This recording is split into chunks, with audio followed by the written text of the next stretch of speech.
क्या क्या सर पढ़ाइए। संघ की कार्यकारिता 18 का एक राष्ट्रपति होगा, आर्टिकल 52। ठीक, यस सर। संघ की कार्यपालिका संघ के राष्ट्रपति में दी है। Sir yes sir. निर्वाचन मंडल 54, यस सर। निर्वाचन का प्रक्रिया प्रोसेस प्रक्रिया 55। Yes sir. ये चल रहा था। ठीक, 55 निर्वाचन का प्रोसेस हो चुका था और पहलू कैसे कैसे निकाली जाती है, कोटा कैसे निकाला जाता है, ये हम लोग देख चुके थे। अब सवाल ये है कि जनसंख्या, कौन सी जनसंख्या काउंट होती है, यस सर। राष्ट्रपति के निर्वाचन में कौन जनसंख्या ली जाती है। जैसे अभी हाल ही में जो हुआ राष्ट्रपति का चुनाव, द्रौपदी मुर्मू जी जो है निर्वाचित हुई, तो कौन सी जनसंख्या ली गई थी, जो है जैसे राज्य की कुल जनसंख्या था ना, Yes, sir. राज्य की कुल जनसंख्या भाई राज्य विधानसभा के निर्वाचित सदस्यों की संख्या थी। तो पॉपुलेशन कौन सी ली गई थी, क्या इस समय की पॉपुलेशन ली जाएगी या निर्वाचन के पहले जो है 4-6 महीने पहले निर्वाचन हुआ, तो क्या उसके पहले की जो है कौन सी पॉपुलेशन 2021 की जनगणना ली जाएगी, उसके आंकड़े लिए जाएंगे इसमें। तो इसमें ये है, पहले तो ये था कि लेटेस्ट जनगणना जो हुई है उसके आंकड़े लिए जाएंगे। तो जैसे 2022 में जो है इलेक्शन हुआ, तो लेटेस्ट जनगणना 2021 की आ गई है ना, ये आ चुकी है। तो निर्वाचन इस तरीके से होना चाहिए, मतलब पहले नियमावली यही थी, संविधान में यही लिखा गया था कि जनसंख्या का मतलब यहाँ है लेटेस्ट जनगणना जो है, जिस समय निर्वाचन हो रहा है उसके पहले की जनगणना जो है, तो वही होना ही चाहिए, करंट आंकड़ा जो है। तो इसमें एक बात की जो है,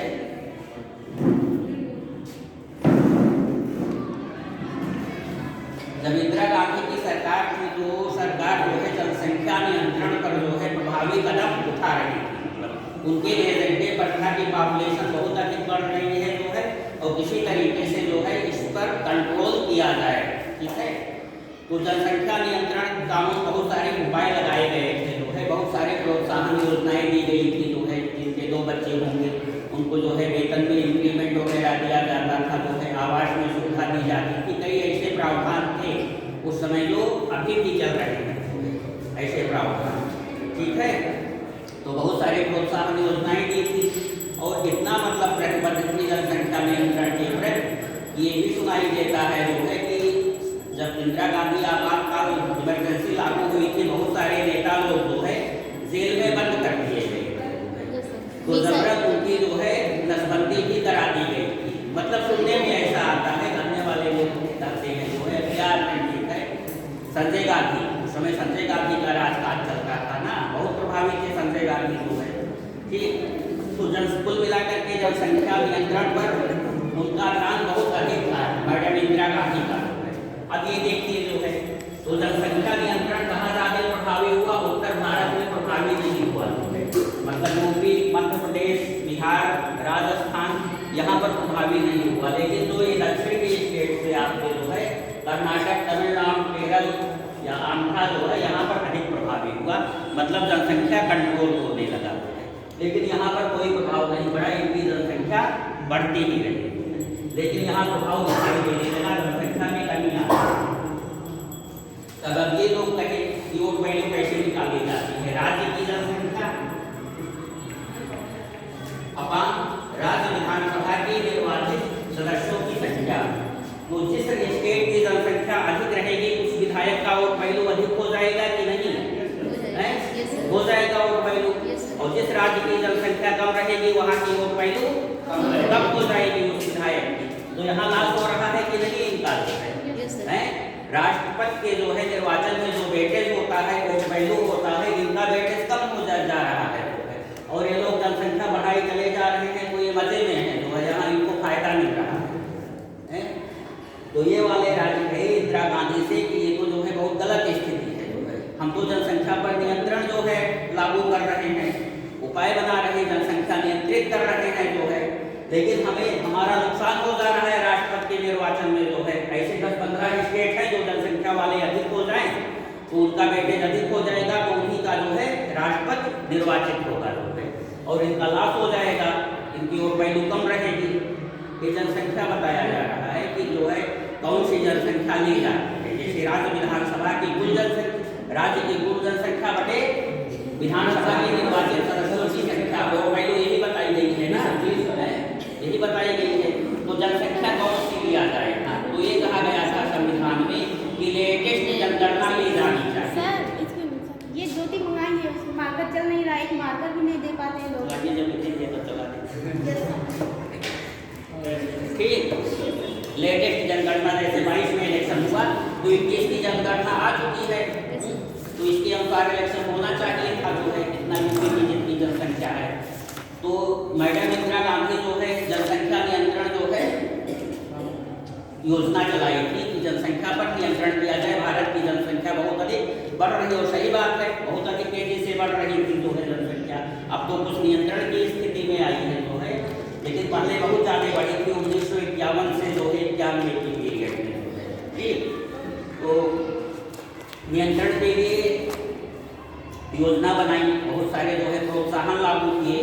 तो यहाँ के लोग समझदार हैं, पढ़े लिखे हैं, ये लोग तो जनसंख्या नियंत्रित करती है। मतलब तमिलनाडु, केरल, आंध्रा, ये सब ये स्टेट, कर्नाटका और ये स्टेट जैसे उत्तर प्रदेश, हम लोग का उत्तर प्रदेश, महाराष्ट्र, बिहार, राजस्थान, ये लोग जनसंख्या को कंट्रोल नहीं कर पाए हुए। तो अब यहाँ पर क्या प्रभाव पड़ेगा, जिसकी जनसंख्या अधिक होगी उसकी वोट वैल्यू अधिक हो जाएगी, विधायक की, उस एमएलए की वोट वैल्यू अधिक हो जाएगी। तो ये लोग जो है, ये लोग फायदे में रहे जनसंख्या बढ़ा करके, और ये लोग लास्ट में चले जा रहे हैं इस संदर्भ में, मतलब राष्ट्रपति के निर्वाचन में। ऐसे 10-12 राज्य ऊपर के हो जाए जिनकी जनसंख्या बहुत अधिक है, तो उनकी वोट वैल्यू अधिक हो जाएगी विधायक की। तो और इसी अनुसार क्या होता है, इसी वोट वैल्यू से जो है संसद की निकलती है, तो ये संसद की वोट वैल्यू पर भी प्रभाव डाल देगा जो है। तो इनका जो है लाभ हो जा रहा है राष्ट्रपति के निर्वाचन में, जो कम जनसंख्या वाले राज्य हैं या जो है जो जनसंख्या नियंत्रण पर प्रभावी कदम उठा रहे हैं। तो इन लोगों ने कहा जो है प्रधानमंत्री मैडम इंदिरा गांधी से कि मैडम देखिए जनसंख्या नियंत्रण की योजना आप चला रहे हैं जो है, और हम लोग तो कंट्रोल कर रहे हैं जनसंख्या का, लेकिन ये लोग जो है उस नियम का फॉलो नहीं कर रहे हैं, इनकी जनसंख्या बढ़ती ही जा रही है, और हमारा जो है यहाँ लॉस हो रहा है जो है, हमारी वोट की वैल्यू यहाँ कम हो जा रही है, हमारे स्टेट की वैल्यू जो है। जनसंख्या कम हो होगी तो जाहिर सी बात है कम होगी वोट वैल्यू, जनसंख्या अधिक होगी जो है तो ये ऊपर है, वोट वैल्यू अधिक होगी। तो या तो कहिए हम लोग भी जनसंख्या बढ़ाएं जो है, जब लाभ हो रहा है तो हम लोग भी जनसंख्या नियम फॉलो ना करें जो है, या कोई उपाय करिए। तो उन्होंने 42वां संविधान संशोधन किया जो है, 42वां संविधान संशोधन, बार बार 42 का नाम आ रहा है जो है, बहुत सारे संशोधन हुए हैं, मिनी कॉन्स्टिट्यूशन कहा जाता है 1974, ठीक है। तो इन्होंने ये कर दिया कि 2001 मतलब 2000 के बाद, 2000 के बाद जब तक नई जनगणना के आंकड़े नहीं आ सकते, सन 2000 के बाद जब तक नई जनगणना के आंकड़े नहीं आ जाते, मीन्स जो है 2001 10 वर्ष पर होता है, तो एक तरीके से अप्रत्यक्ष रूप से इसके कहने का मतलब जब तक 2001 के आंकड़े नहीं आ जाते हैं तब तक इस इलेक्शन में जनसंख्या का मतलब 1971 की जनसंख्या है, 1971 की जनसंख्या।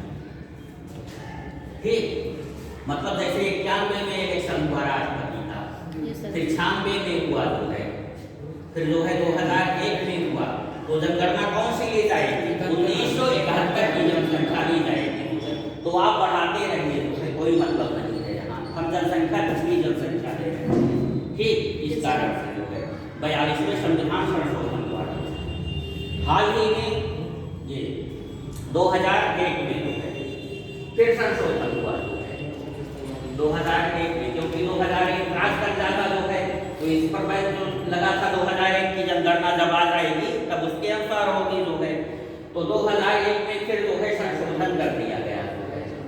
ये संशोधन करके जो है कहा गया कि जब तक 2026 के बाद के आंकड़े नहीं आते, तो 2026 के बाद जनगणना कब होगी, अगर सामान्य रूप से चलती रहे 31 के बाद 31 में, मतलब 2026 के बाद जब तक जनगणना नई जनगणना की आंकड़े नहीं आते हैं तब तक हम यही फॉलो करेंगे 1971 इसमें वृद्धि नहीं करेंगे कि इसको इधर घिसका दें 81 की जनसंख्या या 2001 की जनसंख्या। 42वां संविधान संशोधन के अनुसार जो है 2001 में समाप्त होने वाला था जो है तो जब समाप्त हो जाता तो 2001 की जनगणना के अनुसार राष्ट्रपति का इलेक्शन होना चाहिए जो है, लेकिन फिर संशोधन कर दिया गया 84वां संविधान संशोधन 2001 इसमें ये कह दिया गया इसको जो है चेंज कर दिया गया 2000 कर दिया गया कि 2026 के बाद जब तक जनगणना के आंकड़े नहीं आते तब तक राष्ट्रपति के निर्वाचन में जनसंख्या जो यहाँ पर लिखा गया है इसका मतलब 1971 की जनगणना ही रहेगी। तो एक तरीके से अप्रत्यक्ष रूप से जनसंख्या नियंत्रण पर जनसंख्या पर कंट्रोल भी लग रहा है इससे ठीक कि हम वही पुरानी जनगणना लेंगे। ये नहीं कि जनगणना कोई स्टेट बढ़ा रहा है तो फिर उसकी जनसंख्या के आधार पर जो है उसकी वोट वैल्यू कर देंगे, ऐसा नहीं होने पाएगा जो है हम पुरानी ही जनगणना लेंगे। समझ में आया? दो आर्टिकल पहले जो है ये था लेटेस्ट जनगणना जो है मूल संविधान में जो है, उसके बाद 42वें संशोधन कराई इंदिरा जी ने जो है कि जो 2000 के बाद जब तक जनगणना के नई आंकड़े नहीं आते तब तक जो है 1971 की जनगणना के अनुसार ही जो है राष्ट्रपति का चुनाव होगा और फिर चेंज कर दिया गया 84वां संविधान संशोधन 2001 में जो है कि 2026 के बाद जब तक जनगणना के आंकड़े नहीं आते हैं तब तक जो है राष्ट्रपति का इलेक्शन में जनसंख्या का मतलब 1971 की जनसंख्या रहेगी और आज भी ठीक ये इम्पॉर्टेंट है कौन सी जनगणना मानी जा रही है राष्ट्रपति के इलेक्शन में ये दो संविधान संशोधन हुआ ठीक। तो ये बचपन जो है निर्वाचन का प्रोसेस लागू हो गया 56 में अदावत टेन्योर 5 वर्ष तक रहता है ठीक है 5 वर्ष तक पद ग्रहण करने की तारीख से 5 वर्ष तक रहता है कभी भी त्याग पत्र दे सकता है उपराष्ट्रपति को संबोधित करके त्याग पत्र देता है और उपराष्ट्रपति इसकी सूचना जो है तत्काल स्पीकर को दे देते हैं लोकसभा अध्यक्ष को कि जो है राष्ट्रपति महोदय ने आज त्याग पत्र दे दिया है अब आगे व्यवस्था की कार्यवाही आरंभ की जाएगी। 57 पुनर्निर्वाचन है क्या इसका पुनर्निर्वाचन हो सकता है? बिल्कुल हो सकता है। अपने यहाँ कोई बाउंडेशन नहीं है कितनी ही बार जो है राष्ट्रपति बन सकते हैं 2 बार 3 बार 4 बार कोई बाउंडेशन नहीं है किसी बात 58 है योग्यता राष्ट्रपति की क्या योग्यता होनी चाहिए तो भारत का नागरिक हो जैसा कि सबके लिए है इनकी एज क्या है 35 वर्ष की आयु पूरी हो ठीक और लोकसभा का सदस्य निर्वाचित होने की योग्यता रखनी होनी है। इसका कोई मतलब नहीं है ये फालतू दे दिया गया है लोकसभा का सदस्य निर्वाचित होने की योग्यता लोकसभा का सदस्य निर्वाचित होने की योग्यता 35 वर्ष की आयु होनी है ठीक है 25 वर्ष की आयु तो जब 35 तुम दे रहे हो तो 25 ऑलरेडी उपरास कर गए हैं ठीक। लाभ के पद पर ना हो लाभ का पद क्या होता है जो मतलब सरकारी किसी प्रकार की सरकारी सैलरी ना लेता हो या कोई योजना का लाभ लेकिन राष्ट्रपति उपराष्ट्रपति यस सर राज्यपाल और कोई भी मिनिस्टर लाभ के पद के दायरे में नहीं आता है उसमें ये भी लिख दिया गया है राष्ट्रपति उपराष्ट्रपति राज्यपाल या संघ या राज्य का कोई भी मिनिस्टर लाभ के पद के दायरे में नहीं आता है ये अपवाद है ये जो है राज्यपाल हो जो है या उपराष्ट्रपति को वर्तमान में वो भी पर्चा दाखिल कर सकते हैं उस पर कोई बैन नहीं है वो लाभ का पद नहीं है लेकिन अन्य पद पर रहेंगे कोई अधिकारी रहेंगे या अन्य किसी वैधानिक पद पर रहेंगे न्यायाधीश रहेंगे जो है तो बिना इस्तीफा दिए जो है नामिनेशन नहीं कर सकते हैं लेकिन इनके लिए छूट है ध्यान रखिएगा राष्ट्रपति उपराष्ट्रपति राज्य का राज्यपाल और संघ या राज्य का कोई भी मिनिस्टर जो है ये लाभ का पद नहीं है। तो ये आज के लाभ का जो है 58 था ठीक 59 इनकी शर्तें हैं शर्तों में केवल एक इम्पॉर्टेंट है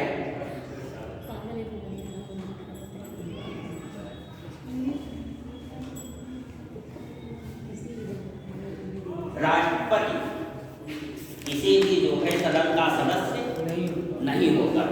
ठीक है, यस जबकि लिखा है कि वो लोकसभा का सदस्य बनने की योग्यता रखता है।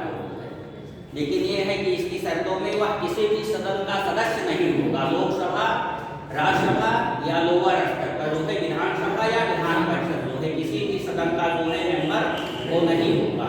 मान लीजिए ऐसा व्यक्ति जो है राष्ट्रपति निर्वाचित हो जाता है तो जिस दिन वो शपथ ग्रहण करेगा उस दिन मान लिया जाएगा कि उसने अपनी ऑटोमेटिक पहले की सीट शून्य कर दी है, रिक्त कर दी है, वो ऑटोमेटिक ही रिक्त मान लिया जाएगा उसके शपथ ग्रहण करते ही जो है, मतलब वो पर्चा दाखिल नामिनेशन कर सकता है जो है, निर्वाचित भी हो सकता है। लेकिन जब वो शपथ ग्रहण करेगा जो है जिस टाइम, उसी टाइम जो है उसको सदन से स्थान रिक्त कर देगा, ये मान लिया जाएगा ऑटोमेटिक कि सदन से स्थान रिक्त कर दिया गया। और इसके वेतन भत्ते हैं, राष्ट्रपति के वेतन भत्ते परिलब्धियां जो है संसद द्वारा निर्धारित किए जाते हैं, संसद की नियमावली द्वारा संसद निर्धारित करती है उसके कितने वेतन भत्ते मिलेंगे, क्या क्या सुविधाएं दी जाएंगी, ये संसद जो है समय समय पर तय करती है, ये अधिकार संसद को दिया गया है। और जब तक संसद ये डिसाइड नहीं करती है तब तक जो है वेतन भत्ते की सब सूची में दिया गया है, अनुसूची 2 में जो दिया गया है वही वेतन भत्ते दिए जाएंगे। तो ये बात थी जो है संविधान लागू होते समय जो है, मतलब जब संसद बन रही है जो है, निर्वाचित अभी हुई है, संसद नहीं डिसाइड कर पाई है जो है, तो उसके लिए अनुसूची 2 में वेतन भत्ते दिए गए थे, शायद 15-15 हज़ार दिया है जो है राष्ट्रपति का, वही वेतन मिलेगा। लेकिन समय समय पर ये संसद डिसाइड करती रही है। और इस समय वेतन कितना है राष्ट्रपति का? 5 लाख रुपए जो है। ठीक है, तो इस समय 5 लाख रुपए है और इसके जो है चेंज करने का अधिकार या डिसाइड करने का अधिकार किसे है? संसद को है। और राष्ट्रपति के वेतन जो है उसके कार्यकाल की अवधि में, टाइम पीरियड में जो है कभी भी कम नहीं किया जा सकता, कभी कटौती उसकी नहीं की जा सकती, कम नहीं किया जा सकता, जब तक कार्यकाल तक जो है राष्ट्रपति का वेतन कम नहीं किया जा सकता। अब इम्पॉर्टेंट है आपका जो है महाभियोग।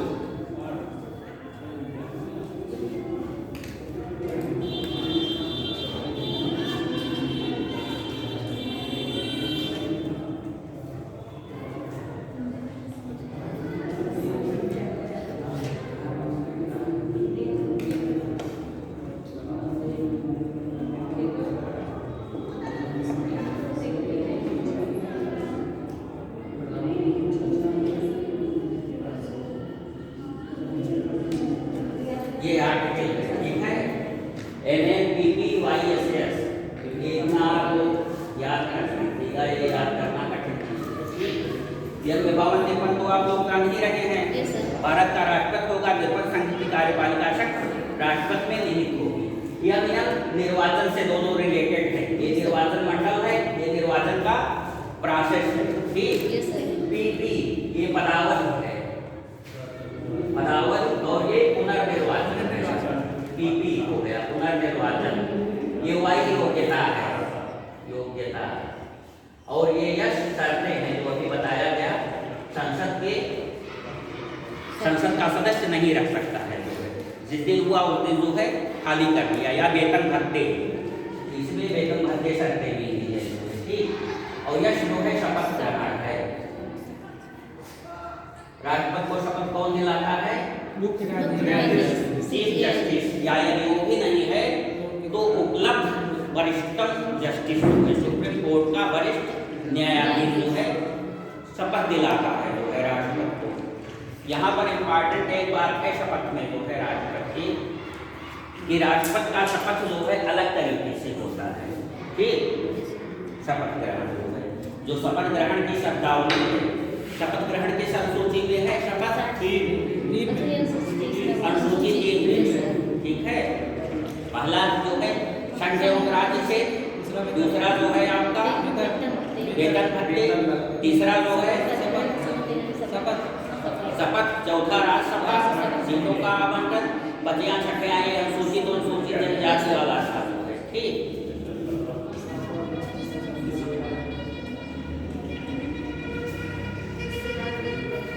अनुसूची 2 में राष्ट्रपति उपराष्ट्रपति, आप जाकर के देखिएगा अनुसूची 2, राष्ट्रपति, उपराष्ट्रपति और राज्यपाल, इनका नहीं दिया गया है शपथ ग्रहण। सबकी शब्दावली दी गई है, शपथ ग्रहण कैसे लेंगे वो सेंटेंस दिया गया है कि मैं अमुक भारत का प्रधानमंत्री शपथ ग्रहण करता हूँ, ईश्वर की शपथ लेता हूँ कि अपने पद एवं कर्तव्यों का श्रद्धा निष्ठा पूर्वक निर्वहन करूंगा। तो ऐसे सेंटेंस जो है सबके अनुसूची 2 में दिए गए हैं, लेकिन ये हाँ अनुसूची 2 में वेतन भत्ते हैं, लेकिन राष्ट्रपति, उपराष्ट्रपति और राज्यपाल का आप खोजेंगे उसमें नहीं मिलेगा, ठीक, क्योंकि ये आर्टिकल में ही दे दिया गया है। इनके शपथ ग्रहण की शब्दावली जो है आर्टिकल में ही दे दी गई है। आर्टिकल 60 इनका शपथ ग्रहण है और उसमें लिख दिया गया है, ये मतलब चीफ जस्टिस के समक्ष जो है शपथ ग्रहण करते हैं, अन्यथा उपलब्ध जो है वरिष्ठतम न्यायाधीश के समक्ष जो है शपथ लेते हैं। और शपथ ग्रहण की शब्दावली निम्नवर्ण है, मैं अमुक जो है, मैं श्रीमती द्रौपदी मुर्मू ईश्वर की शपथ लेती हूँ कि मैं अपने पद एवं कर्तव्यों का जो है निर्वहन करूंगी, ठीक है। और उसके बाद ये है संविधान का संरक्षण प्रतिरक्षण करूंगा।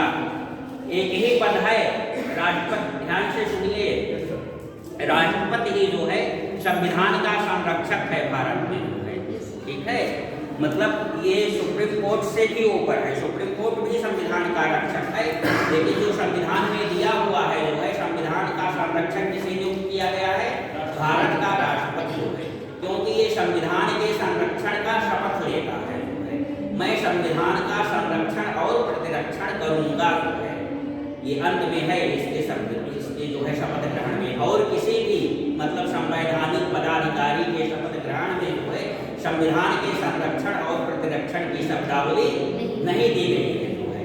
तो भारत के संविधान का संरक्षक जो है भारत का राष्ट्रपति है, वो संविधान के संरक्षण का शपथ ग्रहण करता है। इसीलिए जो है केवल एक ही बात पर उसके खिलाफ महाभियोग लाया जाता है, वह भारत के संविधान का यदि उसने अतिक्रमण कर दिया है, अतिक्रमण कर रहा हो, तभी जो है संविधान का राष्ट्रपति द्वारा उल्लंघन किए जाने पर ही महाभियोग लाया जाता है, और दूसरी स्थिति में महाभियोग नहीं लाया जाता है।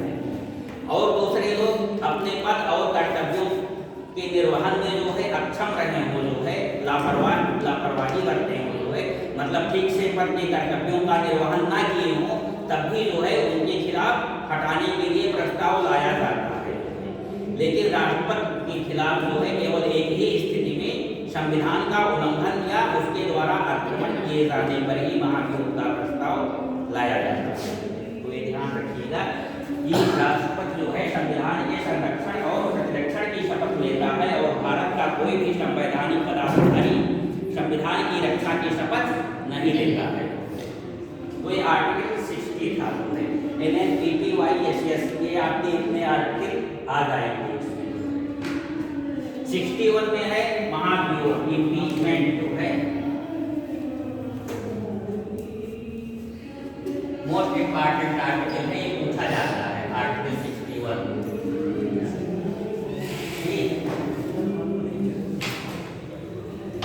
कि राष्ट्रपति पर महाभियोग जो है इस अनुच्छेद में कैद हो गए, ये पूछा जाता है। तो 61 संविधान का उल्लंघन करने पर, संविधान का उल्लंघन या अतिक्रमण करने पर राष्ट्रपति के विरुद्ध जो है महाभियोग प्रस्ताव लाया जा सकता है, महाभियोग प्रस्ताव लाया जा सकता है।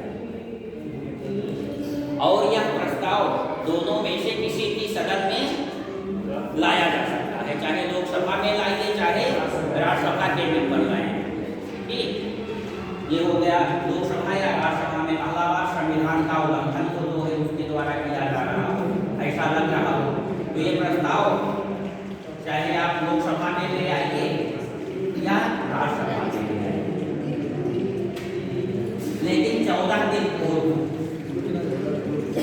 ये सूचना देनी होती है, जो पीठासीन होता है। यहाँ पर लोकसभा में लाएंगे तो जो है स्पीकर को सूचना देनी पड़ेगी 14 दिन पहले, और राज्यसभा में लाएंगे जो है तो उपराष्ट्रपति या उस समय जो पीठासीन हो, ठीक। उसको जो है 14 दिन पहले सूचना देनी पड़ती है। और ये सूचना कैसी होती है? 1/4 सदस्यों की सिग्नेचर होनी चाहिए इस पर।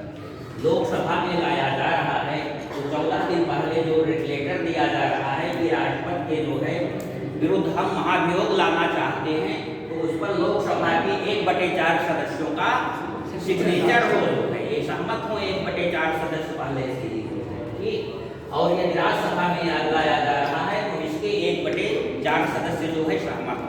तो ऐसा प्रस्ताव जो है पहले 14 दिन पहले किसको दिया जाता है? सदन के अध्यक्ष को जो है, सदन यहाँ के अध्यक्ष या यहाँ के सभापति को जिसमें आप लाना चाहते हैं, ठीक। 14 दिन की पूर्व सूचना पर, और ये सूचना तत्काल जो है पीठासीन राष्ट्रपति को दे देते हैं कि आपके विरुद्ध जो है ये प्रस्ताव आने वाला है, जो है ये सूचना दे दी जाती है कि राष्ट्रपति जो है फिर अपना सोच समझ ले जो है कि मतलब उनको भी सुनवाई का मौका दिया जाएगा ना, तो भी अपना तैयारी कर लें, अपने बचाव के पक्ष में जो है साक्ष्य जो है इकट्ठा कर लें, उन्हें जो है सदन में वो आ सकते हैं बाद में जो है, ठीक है। 14 दिन बाद शुरू हुआ, मान लीजिए यहाँ पर शुरू हुआ प्रस्ताव प्रस्तुत हो गया जो है 14वें दिन है, जब 14 दिन समाप्त हुआ, लोकसभा अध्यक्ष परमिशन देंगे कि हाँ इस प्रस्ताव को रखा जाता है। प्रस्ताव रखा गया जो है, विचार विमर्श होता है कि क्या उल्लंघन किया है, क्या कैसे जो है मतलब क्या स्थिति परिस्थिति है। तो मान लीजिए इसमें 2/3 बहुमत से, 2/3 बहुमत से, ये याद रखिएगा जो है कुल सदस्य संख्या की 2/3 बहुमत से यदि ये प्रस्ताव पारित कर देते हैं कि हाँ राष्ट्रपति को हटाया जाए, ये हटाने का जो प्रस्ताव आया है हम उसका समर्थन करते हैं जो है, कितना लोग होती है? कुल सदन की सदस्य संख्या का 2/3 है, 2/3 बहुमत, इसे विशेष बहुमत कहते हैं। विशेष बहुमत, महाभियोग का बहुमत, महाभियोग का बहुमत है 2/3। कौन सी संख्या है इस समय? लोकसभा की कितनी संख्या है? 550 है। लोकसभा की संख्या जो संविधान में लिखी गई है वो यहाँ पर काम होती है। 552 लिखी गई थी, अब 550 आ गई, ये दो निकल गए, ठीक है। तो अधिकतम संख्या लोकसभा की संख्या 550 है, तो 550 की 2/3 होगी, ये नहीं 545 इस समय है, मान लीजिए 530 ही होते इस समय, हो सकता है कि नहीं परिस्थिति 5-6-7 सीट जो है खाली हो गई, एक्सपायर कर गए जो है, तो जिस समय महाभियोग लाया गया है उस समय 530 ही सदस्य हैं, तो ये नहीं कि आप 530 का 2/3 निकाल लीजिए, नो, 550 का 2/3 निकालना चाहिए जो है, इतने बहुमत से विशेष, ये ऐसा विशेष बहुमत है, इसीलिए इसका नाम जो है महाभियोग जो है लाया गया है। इतना बड़ा बहुमत जो है कहीं भी नहीं लाया जाता है, ना किसी भी विधेयक में, ना या किसी भी पदाधिकारी को हटाने के लिए, इसीलिए इसे महाभियोग कहा जाता है। इतना बहुमत बनना चाहिए जो है। जब ये प्रस्ताव पास कर देते हैं तो ये दूसरे सदन में जर्नी करता है, दूसरे सदन को जाता है, यह अब दूसरा सदन यहाँ अन्वेषण करता है, मतलब छानबीन करता है कि क्या कैसे जो है क्या आरोप सही है कि गलत है। तो जब दूसरे सदन में जो है अन्वेषण हो रहा है, इस पर मतलब वार्तालाप हो रहा है, विचार विमर्श हो रहा है, तो यहाँ पर राष्ट्रपति महोदय स्वयं या अपने प्रतिनिधि को भेज करके जो है अपना स्पष्टीकरण या अपनी सफाई प्रस्तुत कर सकते हैं जो है, उन्हें ये अधिकार है। इसीलिए 14 दिन पहले सूचना दे दी गई थी उनको कि ये प्रस्ताव लाने का जो है ये हस्ताक्षर युक्त मिला है लेटर, इस दिन जो है प्रस्ताव आएगा, तो वो अपने हिसाब से तैयारी कर लेंगे, अपने बचाव के लिए दलीलें देंगे जो है। यदि यहाँ पर सहमत हो जाते हैं मेंबर लोग उनके दलील से, तो चलिए प्रस्ताव गिर जाएगा जो है, नहीं सहमत होते हैं तो ये भी अपनी सदस्य संख्या के 2/3 बहुमत से, मतलब 250 का 2/3 बहुमत, राज्यसभा की संख्या 250 है, तो 2/3 बहुमत से यदि इसमें जो है प्रस्ताव पारित हो जाता है तो उसी दिन से जो है राष्ट्रपति का पद वो मतलब राष्ट्रपति पद से हट जाते हैं, अब कोई कार्यवाही करने की नहीं जरूरत है, ऑटोमेटिक जिस दिन जो है दूसरे सदन से प्रस्ताव पारित हुआ राष्ट्रपति जो है हट गए, अब वो राष्ट्रपति नहीं रह गए जो है, कोई सूचना निकालने की जरूरत नहीं रखी है। तो समझ में आया? ये बहुमत ध्यान रखिएगा जो है, किसी किताब में लिखा हुआ है गाइड वगैरह में जो है कि सदन की कुल सदस्य संख्या के बहुमत तथा उपस्थित एवं मतदान करने वाले सदस्यों के 2/3 बहुमत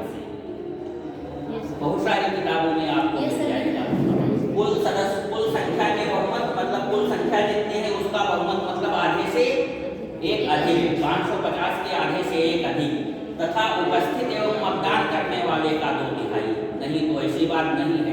सबका 2/3, इसमें भी सबका 2/3 और इसमें भी जितनी पूरी सदस्य संख्या है संविधान में लिखी गई है उसके 2/3 से पारित होना चाहिए, तभी जो है ये महाभियोग माना जाएगा। ठीक, तो ये महाभियोग की प्रक्रिया थी, अभी तक किसी राष्ट्रपति के जो है खिलाफ ये अपने यहाँ लाया नहीं गया। और ये अर्ध न्यायिक प्रक्रिया है, इसे अर्ध न्यायिक प्रक्रिया, तो न्याय डिसीजन दिया जा रहा है जजमेंट के तरीके से जो है, तो ये न्यायालय तो है नहीं, डिसीजन दिया जा रहा है लेकिन कोर्ट के अंदर नहीं है जो है, तो इसे अर्ध न्यायिक प्रक्रिया कहा जाता है। सर अविश्वास प्रस्ताव क्या होता है? अविश्वास प्रस्ताव गवर्नमेंट के खिलाफ लाया जाता है। ठीक है, जैसे अपने यहाँ सरकार या मंत्रि परिषद या प्रधानमंत्री जो है किसके प्रति उत्तरदायी होते हैं, हम जो है संस्थात्मक और अध्यक्षात्मक में बता चुके थे। संस्थात्मक अध्यक्षात्मक सरकार में, कि संस्थात्मक में जो है मंत्रि परिषद किसके प्रति उत्तरदायी होती है, लोकसभा के प्रति होती है। लेकिन अध्यक्षात्मक सरकार में जैसे अमेरिका में है, वहाँ पर राष्ट्रपति या मंत्री जो है लोकसभा के प्रति उत्तरदायी नहीं है, सीनेट के प्रति वहाँ उत्तरदायी नहीं है। लेकिन यहाँ हमारी पूरी कैबिनेट जो है मंत्रि परिषद के प्रति उत्तरदायी है, तो मंत्रि परिषद मतलब उसे लोकसभा का बहुमत प्राप्त होना चाहिए।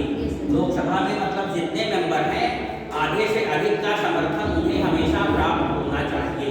या जिस समर्थन जो है नहीं प्राप्त होगा जो है वो सरकार गिर जाएगी जो है। तो जैसे मतलब मान लीजिए कि जो है किसी विपक्षी पार्टी को लगा कि हाँ इनका बहुमत नहीं रह गया है जो है, या कुछ लोग दल बदल कर लिए जो है, मतलब खींचातानी होती नहीं है, जैसे महाराष्ट्र में हुआ, MP में हुआ जो है, तो दल बदल कर लिए, तो अब लोगों को लगा कि हाँ विधायकों को कि अब इनका बहुमत नहीं रह गया है जो है, तो इन्हें विश्वास नहीं प्राप्त है जो है, सदन में लोकसभा में विश्वास नहीं प्राप्त है, तो अविश्वास प्रस्ताव रखते हैं जो है, मतलब विपक्षी लोग कि सदन जो है अविश्वास करती है जो है, मतलब ये सदन जो है इस मंत्रिपरिषद पर जो है इस मंत्रिमंडल में अविश्वास जो है रखती है, जो है अविश्वास के समर्थन में अधिक वोट पड़ गया जो है, तो अविश्वास प्रस्ताव पारित हो गया जो है और मंत्रिपरिषद प्रधानमंत्री हट गए जो है, त्याग पत्र दे दिए। ठीक है, और अविश्वास प्रस्ताव विपक्ष लाता है, ठीक है, हटाने के लिए गवर्नमेंट को, कि देखा जाए कि इन्हें विश्वास प्राप्त है कि नहीं आती है।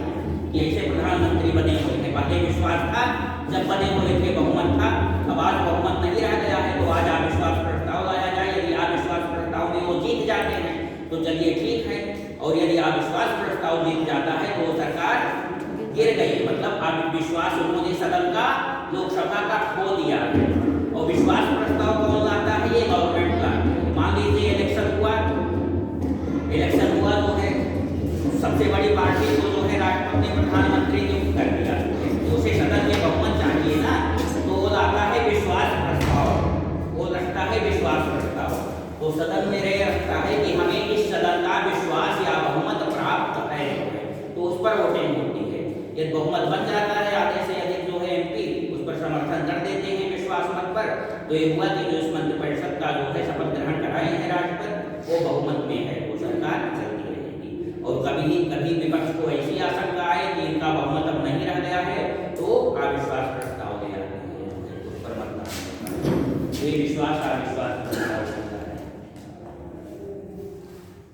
ये महाभियोग की प्रक्रिया जो है अमेरिका से मिली, वहाँ पर भी जो है यही सिस्टम है यूनाइटेड स्टेट्स।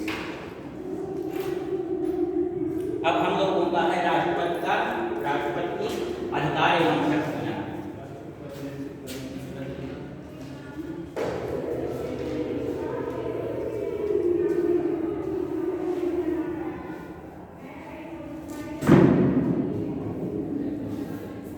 संघ की कार्यवाही का राष्ट्रपति में निहित है, तो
अधिकारों और शक्तियों को पढ़ेंगे जानेंगे।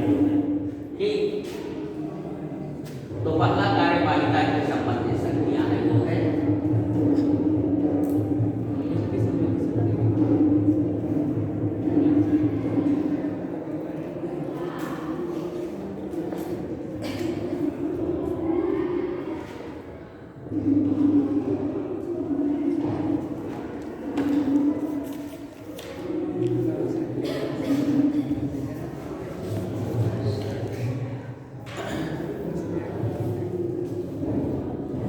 आयोगों का अनुवाद हो जाना चाहिए। पहला कार्यपालिका एग्जीक्यूटिव शक्तियां जो है, कार्यपालिका समझ ही रहे हैं, जो अधिकारी पदाधिकारी हैं जो है, तो उससे रिलेटेड कौन सी शक्तियां राष्ट्रपति को हैं, तो राष्ट्रपति जो है संघ की कार्यपालिका का सर्वा है, जो है कार्यपालिका का प्रमुख है। इस कारण उसे जो है कार्यपालिका के संबंध में व्यापक शक्तियां प्राप्त हैं। तो इसमें पहली शक्ति है मंत्रिपरिषद कार्यपालिका में आता है कि नहीं होते हैं, और संवैधानिक पदाधिकारी प्रधानमंत्री हैं, राज्यपाल हैं, जज हैं जो है, सीएसी हैं, महान न्यायवादी हैं, ये सब भी कार्यपालिका के हैं। ठीक, और कुछ आयोग होते हैं। तो मंत्रिपरिषद का गठन आर्टिकल कौन सा है? 74। राष्ट्रपति को उसके कार्यों में सहायता एवं सलाह देने के लिए एक मंत्रिपरिषद होती है जिसका प्रधानमंत्री होता है। ये 74 है। और 75 ये है कि प्रधानमंत्री की नियुक्ति राष्ट्रपति करता है तथा अन्य मंत्रियों की नियुक्ति राष्ट्रपति प्रधानमंत्री के सलाह पर करता है। तो आर्टिकल 74(5) में है कि नहीं है? प्रधानमंत्री की नियुक्ति करेगा और अन्य मंत्रियों की भी नियुक्ति राष्ट्रपति महोदय करेंगे। तो यही मंत्रिपरिषद का गठन है। मंत्रिपरिषद यही है ना, प्रधानमंत्री सहित अन्य मंत्री, तो मंत्रिपरिषद का गठन करते हैं। मतलब प्रधानमंत्री को नियुक्त करते हैं और अन्य मंत्रियों को नियुक्त करते हैं राष्ट्रपति। कभी कभी जनरली ये होता है बहुमत प्राप्त दल के नेता को जो है राष्ट्रपति प्रधानमंत्री नियुक्त करते हैं। ठीक, जो मतलब जैसे आपका है 545 है ना इस समय, तो 545, 250, 20, 70, 273 MP लोकसभा में जिसके जीत करके आए हैं वो सरकार बना लेगा जो है। तो बहुमत प्राप्त दल के नेता को जो है प्रधानमंत्री नेता को राष्ट्रपति जो है प्रधानमंत्री पद पर नियुक्त करने के लिए बुलाते हैं।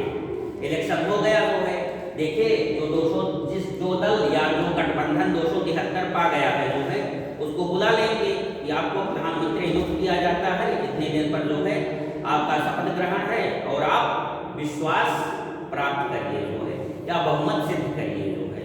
तो मतलब ये नहीं कि सिद्ध करें पहले ही जो है, मतलब वो विश्वास के आधार पर जो है शपथ ग्रहण करा देता है और एक डेट दे देता है कि इस दिन आप जो है सदन में विश्वास मत रखिए, जो आपने पूछा था जो है इस दिन जो है विश्वास मत रखिए जो है सदन में जो है आप प्रधानमंत्री बने रहिए।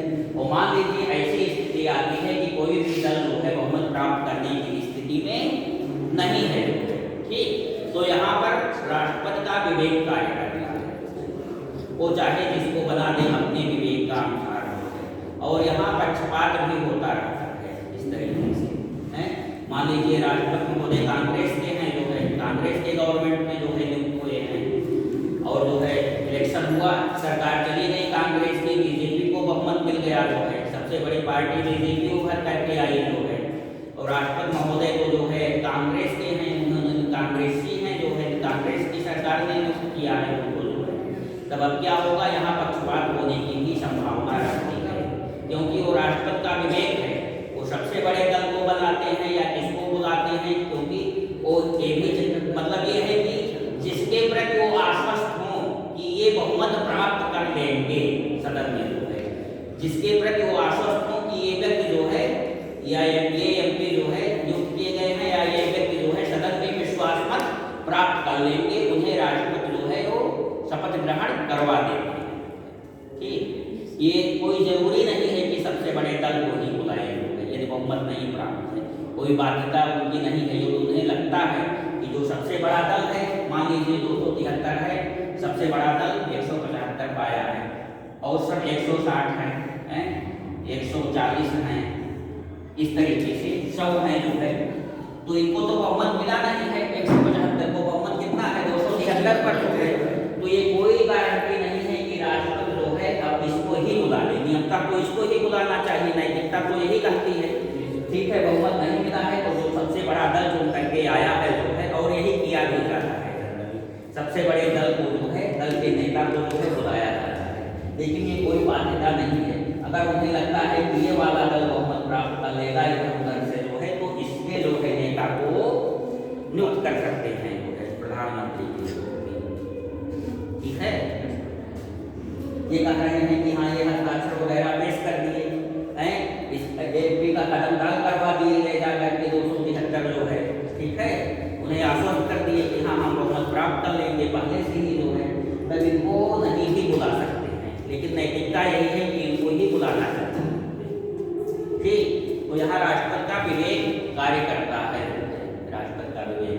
तो मंत्रिपरिषद का गठन मतलब प्रधानमंत्री की नियुक्त करते हैं और मंत्रियों की नियुक्त करते हैं। 1 महीने के अंदर परीक्षण भी तो करवाते हैं, 1 महीने के अंदर उनको परीक्षण करवाना पड़ता है कि विश्वास है कि नहीं, मतलब वो तो विश्वास मत लाना ही पड़ेगा। ऐसे करो प्रधानमंत्री बने रहे, शपथ ग्रहण हो गया, छुट्टी हो गई, प्रधानमंत्री हैं, फिर एक डेट देते हैं कि इस दिन आप विश्वास प्रस्ताव लाइए सदन में जो है और बहुमत प्राप्त करिए। यदि विश्वास प्रस्ताव गिर जाता है जो है, ठीक है, मतलब हार गए, बहुमत नहीं मिला जो है, तो अटल बिहारी कैसे हुए थे? अटल बिहारी की सरकार एक वोट से 13 दिन प्रधानमंत्री थे जो है, 13 दिन प्रधानमंत्री थे ना, केवल एक वोट से जो है सरकार चली गई थी जो है। तो प्रधानमंत्री थे, सबसे बड़ा दल था जो है, ठीक है, सबसे बड़ा दल था जो है, उन्हें शपथ ग्रहण करवा दिया गया। लेकिन विपक्षी लोग एकजुट हो गए सारे जो है, उनका समर्थन नहीं किए। जिनकी समर्थन की आशा थी कि ये समर्थन करेंगे जो है, उन्होंने भी समर्थन नहीं किया जो है, और इस आधार पर वो बहुमत बना। मतलब इस विश्वास पर कि दलों से, कई दलों से बातचीत किए थे कि हम आपका समर्थन करेंगे, विश्वास मत में जो है समर्थन भी किए, लेकिन एक वोट से जो है वो हार गए। सर तो पहले कैसे समर्थन किए थे? जी, तो पहले कैसे समर्थन किए थे? अब आप भी अपने बात से पलट जाइए जो है, किसी को कह दीजिए कि हम आपको जो है इतना रुपया देंगे जो है, परसों आपको आवश्यकता है, पहले तो वो जीत रहे थे ना, और जब समय आएगा तो ऊपर जाइए आप जो है, ये आश्वासन दे दिए थे। आज तो बहुमत सिद्ध नहीं हो रहा है, बहुमत 10 दिन के बाद सिद्ध होगा जो है। तो विश्वास के आधार पर ये कहे कि जो है कि हाँ हम, हमारी पार्टी आपको, मायावती कही कि हम आपको समर्थन दे देंगे, हमारे जो एमपी हैं वो आपके पक्ष में वोटिंग करेंगे जो है, और जिस दिन आया है इन मौके पर धोखा दे दिए। ये तो बहुत सारी बातें होती हैं, हम ही आप लोग ऐसा करते हैं जो है, कोई काम करके जो है किसी को धोखा दे दिए, नहीं किए, तो ऐसे ही होता है। इस तरीके से इनके गठन कर लिए थे विश्वास के आधार पर, और जिस पार्टियों से समर्थन मिलने का आश्वासन मिला था मिल नहीं पाया।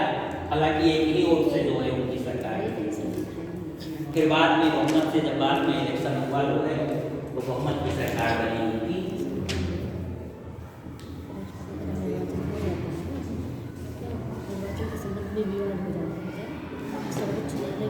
जैसे मंत्रिपरिषद का गठन है, वैसे मंत्रिपरिषद को भंग भी जो है राष्ट्रपति करता है। ठीक है, जब कार्यकाल पूरा हो गया जो है प्रधानमंत्री का, प्रधानमंत्री इस्तीफा दे करके गए जो है, ठीक, और ये बात ध्यान रखिएगा, ये तो सब बाद में पढ़ाया जाएगा मंत्रिपरिषद में।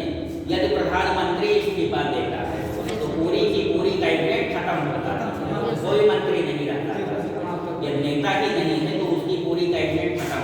यदि प्रधानमंत्री की डेथ हो गई जो है, तो पूरी की पूरी कैबिनेट शून्य हो गई जो है, फिर से प्रधानमंत्री और सारे मंत्री बनाए गए। इंदिरा गांधी की डेथ हुई, मर्डर हुआ, सारे जो है प्रधानमंत्री की हत्या हुई जो है, सारा मंत्रिमंडल समाप्त हो गया।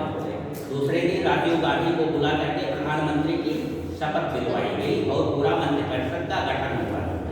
ठीक, तो यदि मान लीजिए जो है कि प्रधानमंत्री के खिलाफ अविश्वास प्रस्ताव पारित हो गया सदन में, ठीक है, फिर भी जो वर्तमान में प्रधानमंत्री हैं वो इस्तीफा नहीं दे रहे हैं। नैतिकता तो ये होनी चाहिए कि उन्हें जो है इस्तीफा दे देना चाहिए।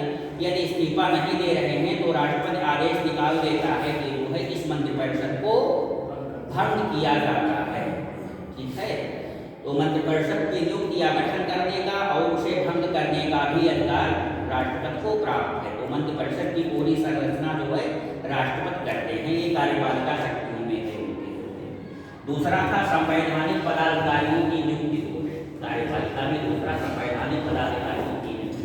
तो ये जो है राज्यपाल की नियुक्ति करते हैं, ठीक है।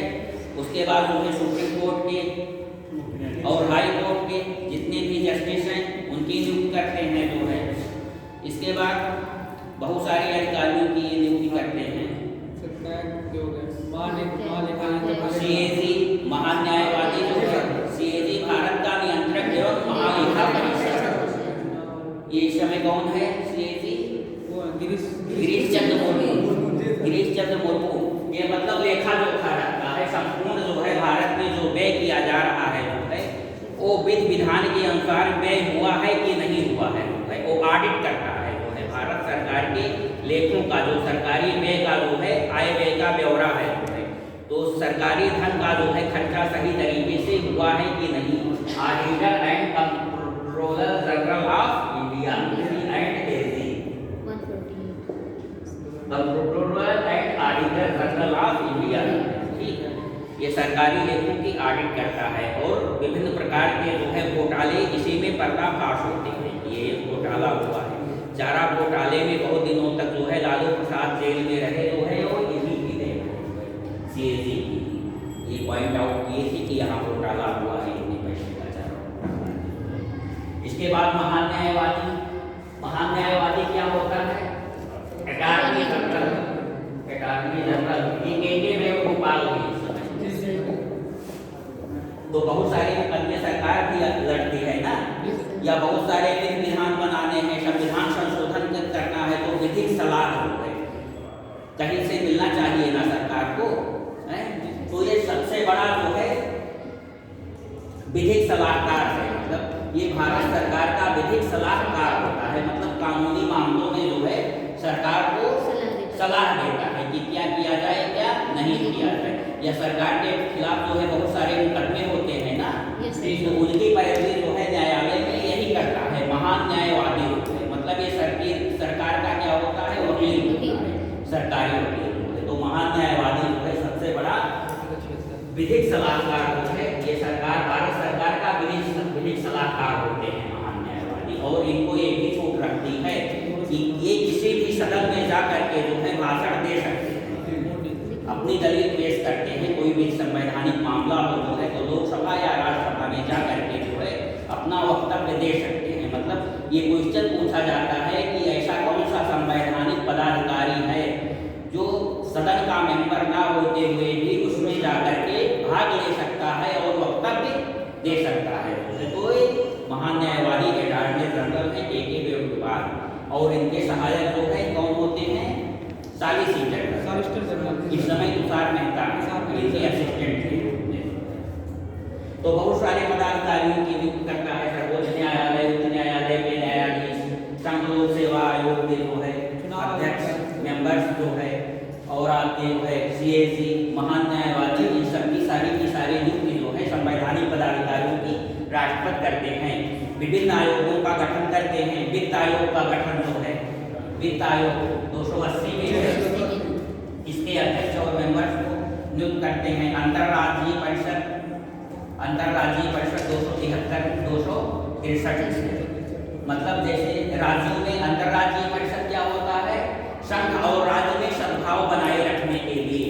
जैसे इस समय पश्चिम बंगाल में और संघ में सद्भाव नहीं है, तो इस ऐसे में अंतर्राज्यीय परिषद के गठन की व्यवस्था की गई है, उसकी बैठक भी होती है। तो उसमें राज्य के सारे राज्यों के प्रतिनिधि होते हैं जो है, और संघ के पदाधिकारी होते हैं।